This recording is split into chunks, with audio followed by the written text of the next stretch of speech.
వైజాగ్ నుంచి ఒక కాలర్ ఉన్నారు సార్, మాట్లాడదాం. హలో అండి. హలో అండి.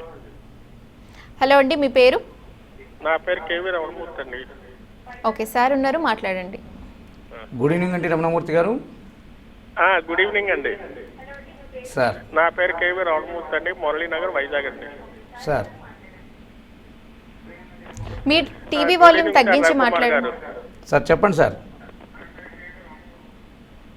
మీరు టీవీ వాల్యూమ్ తగ్గించి ఫోన్లో విని మాట్లాడండి.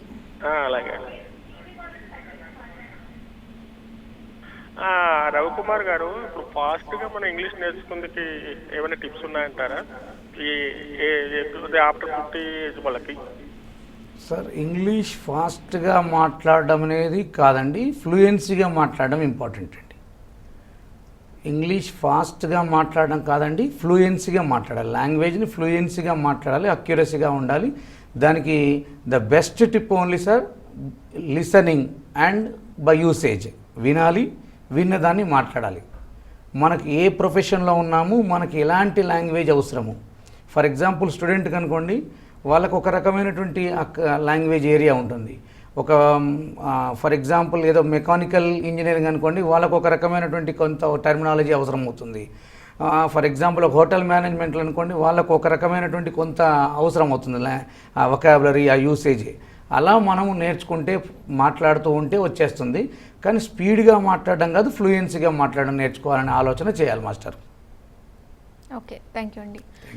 సార్ గ్రామర్ విషయంలో కొన్ని పదాలు నేర్చుకుంటే ఇంగ్లీష్ మొత్తం వచ్చేసినట్టే అనేది మనం వింటూ ఉంటాం రెగ్యులర్గా. ఇది ఎంతవరకు కరెక్ట్? సో ఇక్కడ గ్రామర్ అన్నారు కాబట్టి ఒక విషయం చెప్తాను మేడం. ఇంగ్లీష్ మనం 2 రకాలుగా పెంచుకుంటే, spoken English is completely different from written English.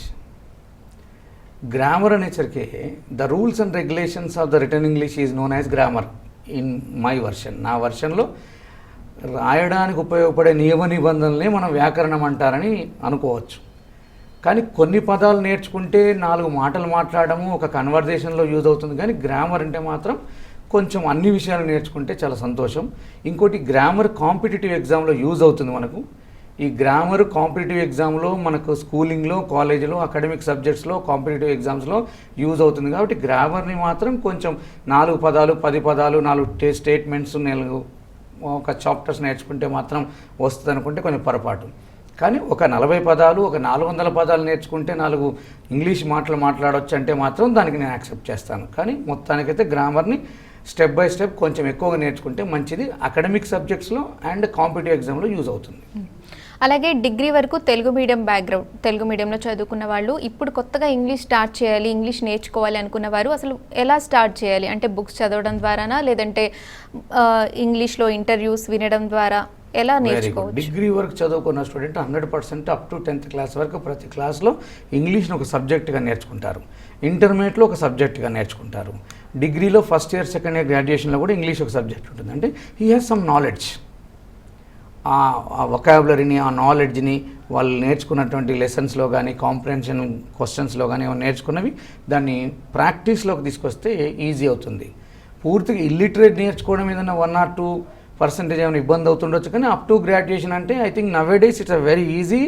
So there is a big way. మనకు చాలా మంచి యాక్సెస్ ఉంది, ఫోన్స్ ఉన్నాయి, ల్యాప్టాప్స్ ఉన్నాయి, ఎలక్ట్రానిక్ డివైసెస్ని చాలా యూసేజ్ ఉంది.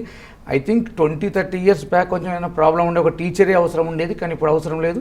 స్పోకెన్ ఇంగ్లీష్ వరకు అయితే నేను ఏమంటున్నానంటే number of platforms are there.